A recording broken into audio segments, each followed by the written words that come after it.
It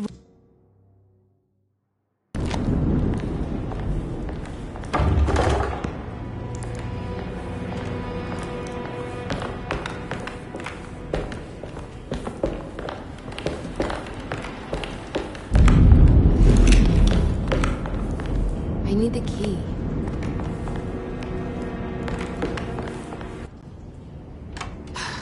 If we can just get rid of Jeremy, everything will go back to normal. That reminds me. I saw Miss Emily earlier. You remember her? You know she's Jeremy's niece. She's looking for him. That's right. She's helping us, in her own way. As long as she don't stand in the way of the mother of 1,000 young. I don't think she knows or cares about that. She just here for Jeremy. I've been more worried about that Detective Carmen fella.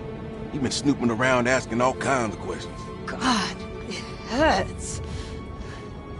I wish you would stop doing that. Gives me the heebie-jeebies.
What is going on here?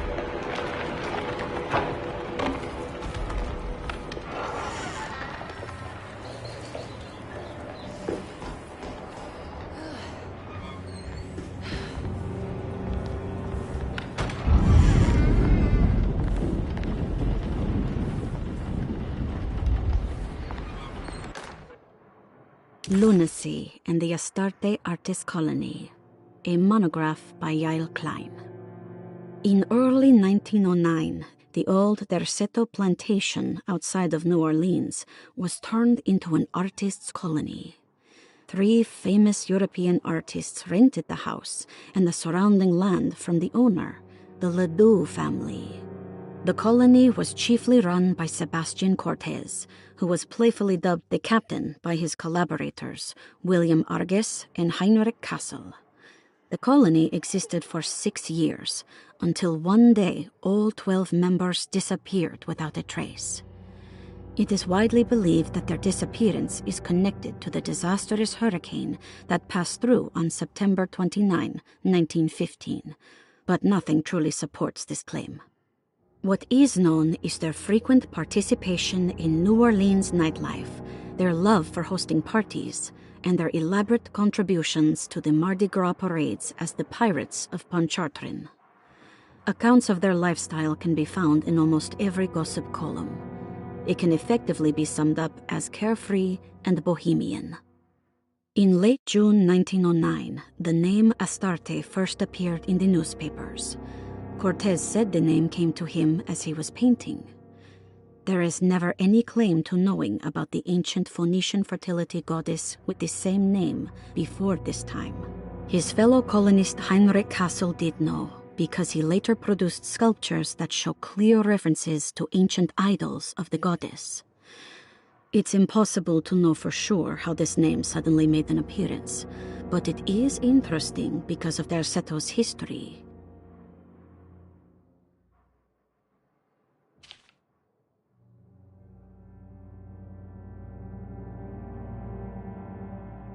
Even the name Derceto is the Greek name of a Syrian fertility goddess. In the case of naming the plantation, Derceto was certainly not an accident. We know that Elijah Pickford intended to build a temple for his cult, for he had distributed pamphlets 2 years prior to the purchase of the land, advertising his intentions. His followers were estimated to be almost 100 men and women, mostly sailors, Maroons, and Cajuns, when the plantation was built. To outsiders, Derceto registered as an ordinary slave plantation, which enabled Pickford and his flock to remain hidden for decades. The official story is that the cult lasted until 1862, when the Union Army came and burned down the plantation and scattered all who lived there. Following the Civil War, new people started to congregate in the ruins of Derceto to invent a new fertility goddess, the Shub-Niggurath. As much as Derceto is a particular name to have heard of, it's not entirely uncommon among the learned. Astarte is equally known and could have been subconsciously chosen by well-read artists. Shub-Niggurath is, on the other hand, very uncommon. Almost impossible that anyone in Louisiana would have heard that name. The name is referenced only in rare books like Unaussprechlichen Kulten and the Necronomicon, and is believed to be a bastardization of Arabic words meaning pertaining to the dark young. The few paragraphs printed on the goddess are so upsetting that no one in their right mind would want to build a religion resting on such qualities. The Shub-Niggurath cult was hard to get rid of, but it is believed that despite the police jailing and killing several cultists over the years, the main culprit in the cult's demise is the cult itself, which seems to line up with every instance of cult activity on Derceto's grounds. When Captain J.W. Norton of the Union Army arrived, he described the people at Derceto as malnourished and maniacal. As much as the army tried to save them, they fought back with fervor, as if nothing was going to stop them from slowly destroying themselves. While the disappearance of the Astarte artist colony remains a mystery, the recurring motif seems to suggest that their fate involved lunacy and a hunger for self-sacrifice to that fertility goddess with 1,000 names.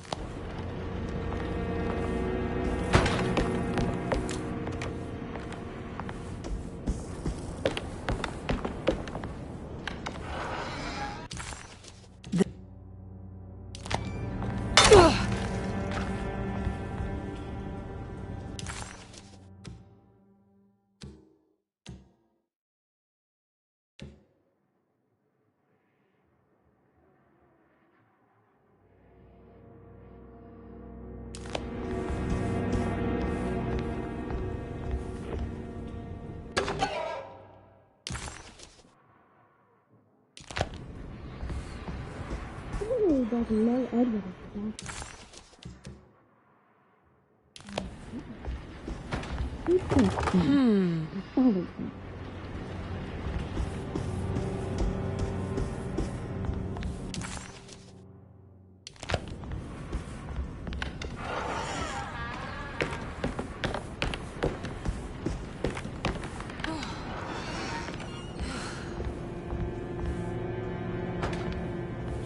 It's blocked.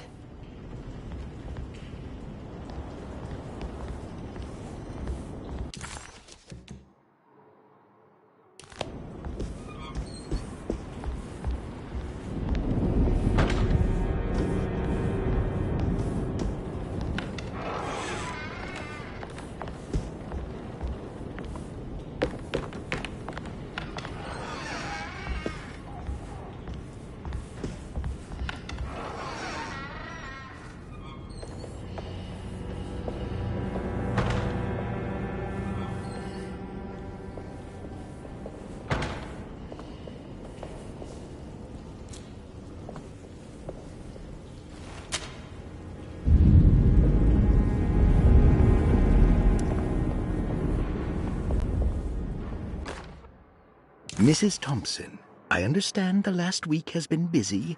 Under these circumstances, I find it important to remind you that Derceto's concerns are not a public matter, nor is it something that should upset you. Please continue your excellent work, and don't spend a thought on the death of Perosi, or, more importantly, the suicide of Cassandra Beauregard.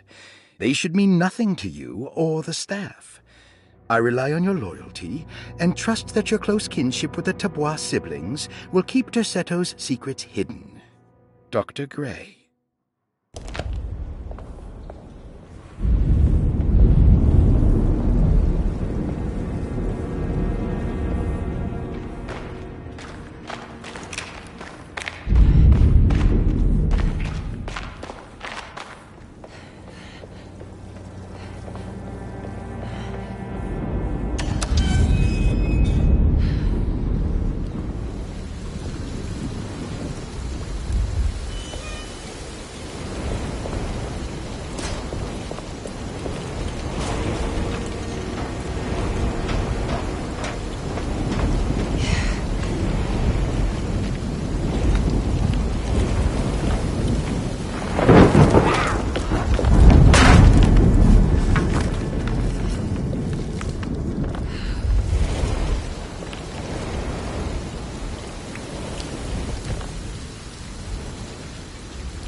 I need the key.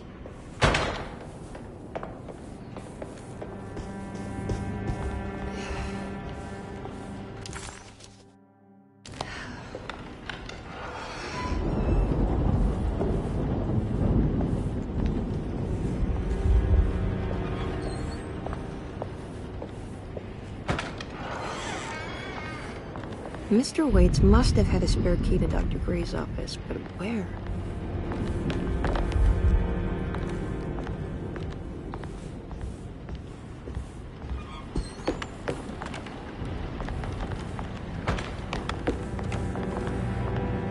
I don't know the combination. Wait, maybe I do.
Cassandra Beauregard, the beloved author.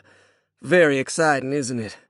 What do you want to put down for reason for admission? What her agent told us. Cassandra suffers from writer's block and needs to finish her moving picture script before the end of June.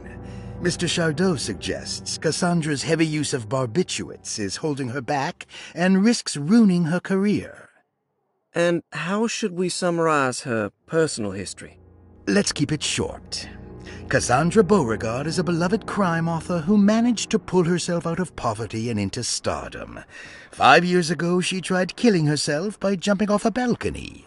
The incident left her a cripple, and now relies heavily on her wheelchair. And for diagnostic impressions? Cassandra suffers chronic back pain following her suicide attempt. She self-administers morphine to keep herself ambulant, but has become addicted, and the desired effect is now lost. The drug abuse clouds her mind, and she is unable to focus on real life. To save herself from this insight, she instead makes up stories to fill out the gaps in her own thought process, resembling the Korsakoff syndrome.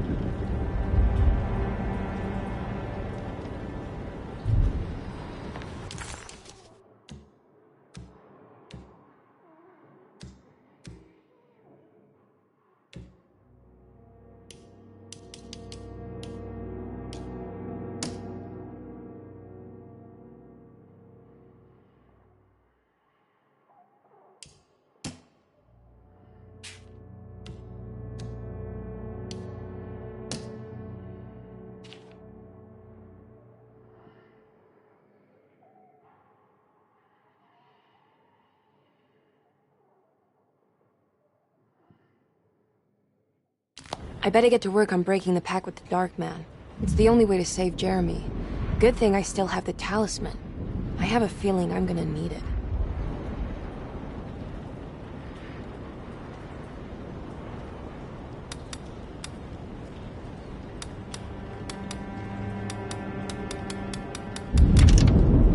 It worked!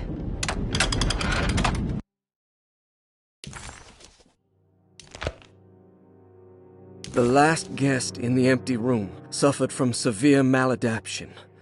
I must write this down, because if I understand the condition sufficiently, it could make me deny this fact at a later date, and there is reason for me to think I may come to suffer the consequences from this dysfunction, as some who came in contact with the guest seemed to adopt a new worldview in which everything was predetermined but broken. Upon accepting this worldview, some memories became unmanageable and later rejected. I do not know what this means. I cannot even remember the fate of the guest. I think they were simply misplaced one day and forgotten. Just like all documents pertaining to this guest, they have all been destroyed, or they never existed in the first place. Who wrote this? There has never been a guest in the empty room.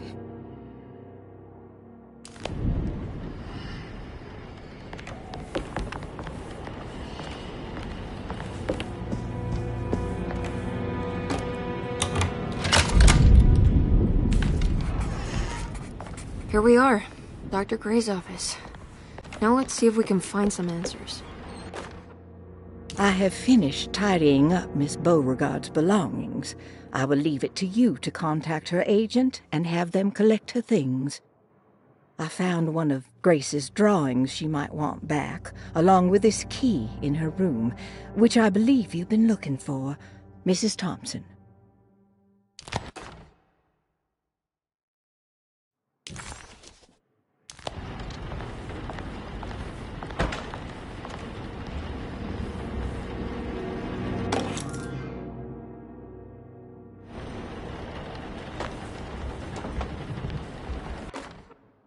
Dearest Dr. Manzetti, I find myself in a losing battle with my patient. As I've disclosed in my previous letter, his delusions have him completely captured. It's bad enough that he is torturing himself with paranoia, but his madness turns out to be quite persuasive to others, effectively laying the ground for mass delusion. I am writing to you in hope that you can give me some guidance. Beyond my ambition to avoid devastating surgery on my patient, I have grown worried about my own defenses. The words of my patient are deranged, yet they often resonate with something primitive within me. I have tried photographing his brain with X-rays. It was surprisingly difficult to get good results. Dark blotches on the plates kept obscuring all details. My patient looked at the bad plates and cried out in terror, telling me the dark areas was the shadow of the worm, eating him from inside. I could not see anything out of the ordinary. I hope this is a sign that my mind is not as receptive to the madness as I had feared. After further inquiry, my patient described the shadows inside his mind as some kind of chthonic monstrosity that wants to undermine his sanctuary. This is clearly a reference to a place he calls Teroea, a sort of library or convent that works as a psychological haven. With this imaginary haven threatened by this Chthonian, he has now constructed another, less pleasant hiding spot. Lately, he has been bringing up a metaphor of a steamboat that has run aground, that he feels like he needs to start the engines and reverse, but he is afraid that the hole in the hull would cause the whole ship to sink. I've been watching him turn this metaphor into reality for the last week. He knows it's made up, but he is doubling down, trying to make it a real memory. I feel certain that this is my chance to break through the barriers of his self-deceit.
Detective Comby. I'm terribly sorry that my niece has pulled you into this mess. Please, with all my blessings, take her away from this cursed place. I have destroyed that Eater of Worlds and locked it away in the attic and retreated to a place of hiding. Tell Emily I'm safe. Tell her all the lies you can think of to make her listen. Take her back to New Orleans. Sincerely, Jeremy.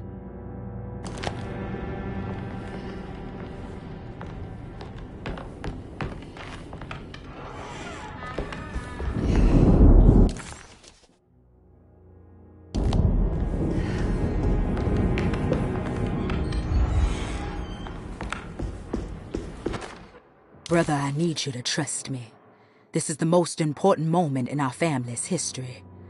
I know you have doubts and that the terrible Mama Loa told you lies. I would never betray you. I promise. Lottie.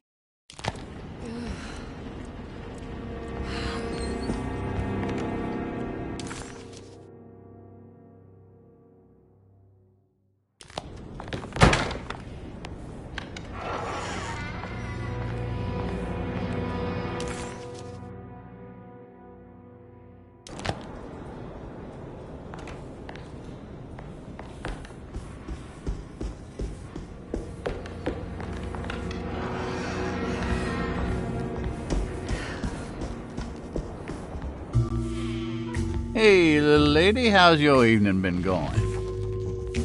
Ups and downs, I suppose. I hear that. We all live in the life of an elevator operator. Are you alright, sweetie? Do you want to see my mask, miss?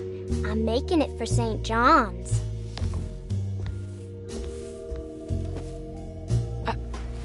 How did you... Is that supposed to be my... Ow! You should learn your place, little girl. Why are you acting this way? What did I ever do to you?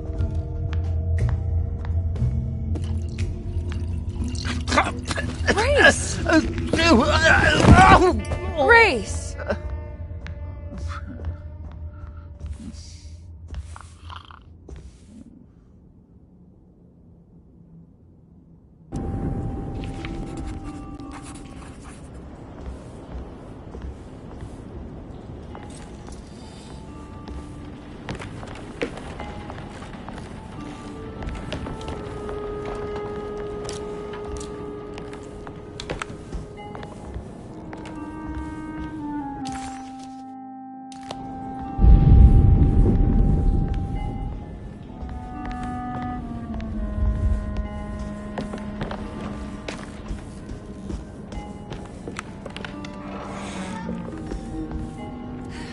At least he's breathing. I'll just let him sleep it off. I'll just borrow these.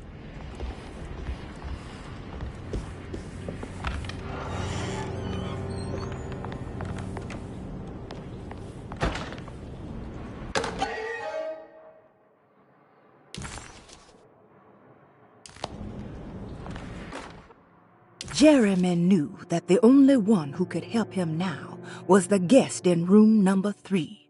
The room seemed to have been empty for so long, but that wasn't allowed to be true. The story needed to be different, to include something from the outside. He would bring the guest back to room 3 and show them what was in that safe. 913. But those were not the right numbers. That was the combination for the safe in the clerk's office.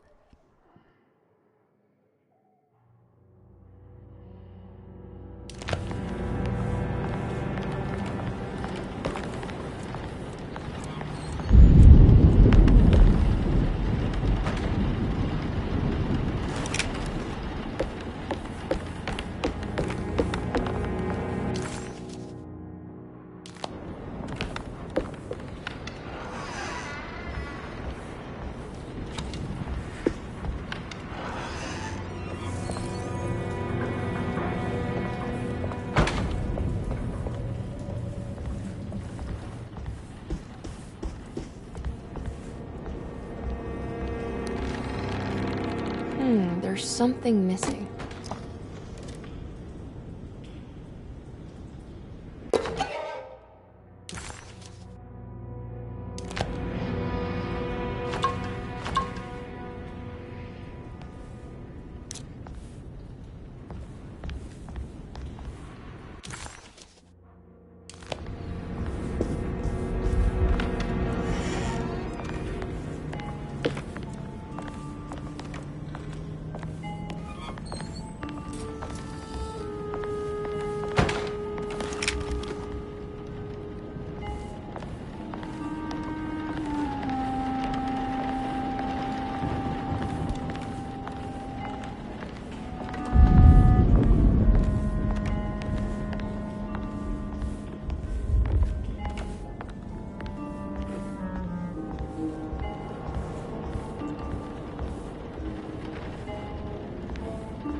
can't take this anymore.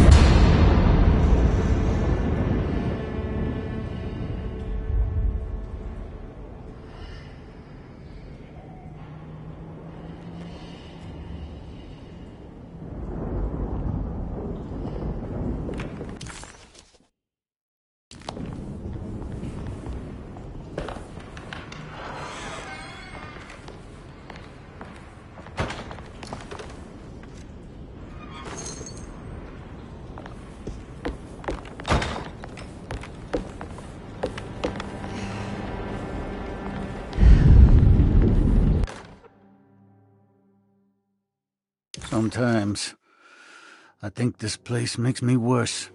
that Derceto might be my grave. A coffin made of ostentatious architecture, a Taj Mahal for the drunken depressed.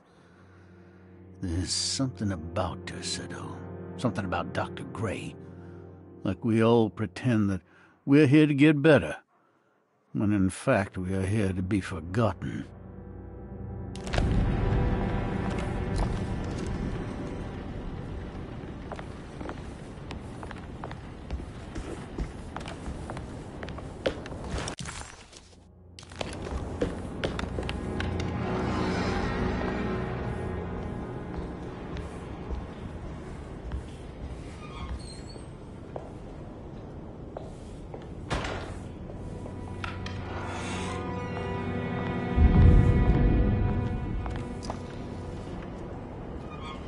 Ruth, are you there?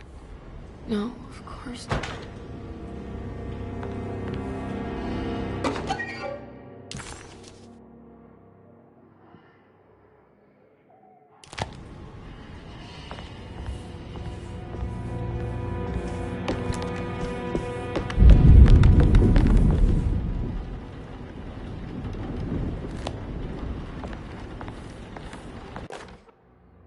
Castle built the Zoetrope as an exercise in animation. He is very interested in moving pictures and has even ordered an aeroscope camera for the colony. I'm looking forward to seeing what kind of phantasmagoria he will produce. For now, his Zoetrope entertains me greatly. It's not the little man passing his head, while quite humorous. It's the spell of that flickering light as it rotates. I swear, it takes me back to my childhood in a most profound way.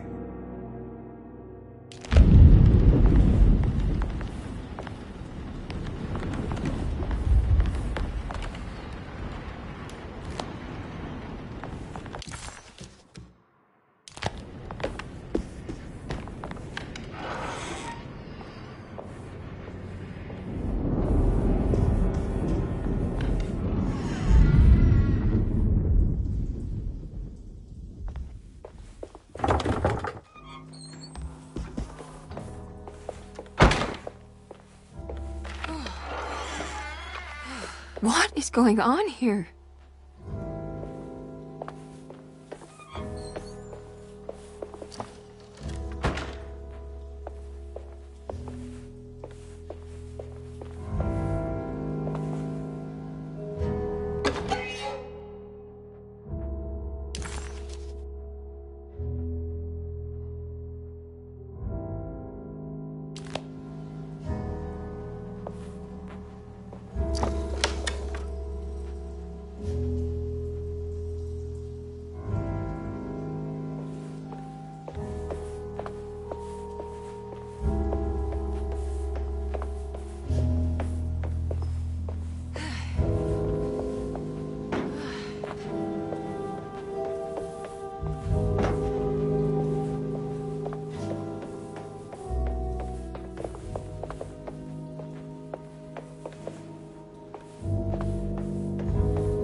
This can't be.